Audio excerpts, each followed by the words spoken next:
Momen Jokowi tampil di barisan depan pemakaman Paus Fransiskus bersama Trump dan Zelensky.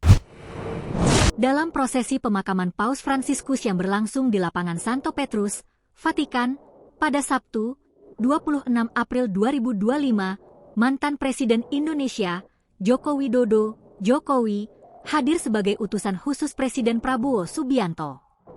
Kehadiran Jokowi menandai partisipasi aktif Indonesia dalam peristiwa penting ini, yang juga dihadiri oleh sejumlah pemimpin dunia lainnya.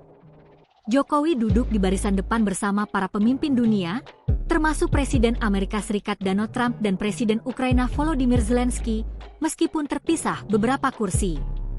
Kehadiran Jokowi di barisan depan menunjukkan penghormatan tinggi Indonesia terhadap Paus Fransiskus dan peran pentingnya dalam mempromosikan toleransi antar umat beragama. Prosesi pemakaman ini dihadiri oleh lebih dari 250.000 pelayat dan lebih dari 130 delegasi dari berbagai negara, termasuk Presiden Prancis Emmanuel Macron, Perdana Menteri Inggris Keir Starmer, dan Pangeran William.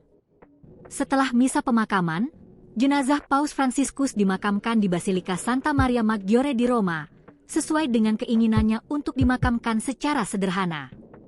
Kehadiran Jokowi dalam acara ini mencerminkan komitmen Indonesia dalam menjalin hubungan baik dengan komunitas internasional dan menunjukkan solidaritas dalam momen duka umat Katolik sedunia. Download Tribun X sekarang, menghadirkan lokal menjadi Indonesia.